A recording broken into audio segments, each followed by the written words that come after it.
Is it possible that people running AI workshops could be replaced by AI? This comes under education. With education, all information has been available for a long time. Let's say I wanted to become a computer scientist. I can go and I can read, work through and do examinations using like MIT's open courseware. I can get all these Stanford curriculums, and that's been the case for a while. Information is extremely free and extremely open.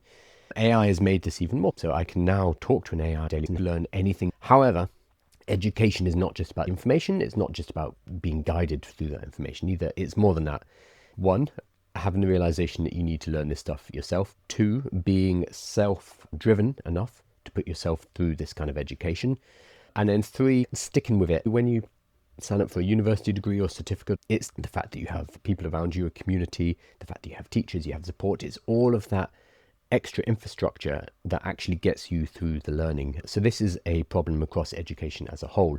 The information itself, fine, easy, and AI makes it even easier to access the information. Education is about actually getting through that information, applying it, using it as a skill, and often humans need to be dragged kicking and screaming through information in order to actually learn and apply what they want to learn. This is why teachers are still pretty safe, because most people are not self-directed learning. So for AI workshops, it's going to be very similar.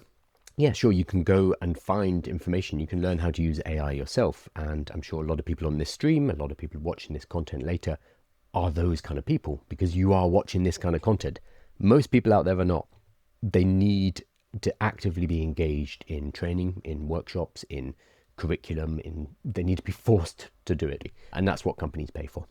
Nate saying, I used ChatGPT to get a plumbing permit that master plumbers usually apply for and got approved. This is another threat to the plumber. Nate, AI can't get a Corgi gas certificate to fit gas. So there are always going to be regulatory and union blocks to these things. In the same way that we're seeing with self-driving cars, a lot of the self-driving car technology is there.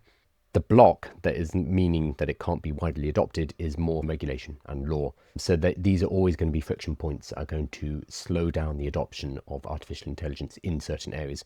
We're going to see the same in law, for example. As long as an AI can't be held legally responsible, that's going to slow down the adoption of AI for legal help. Because when you hire a lawyer, you are in part hiring a lawyer to basically take the legal responsibility off you.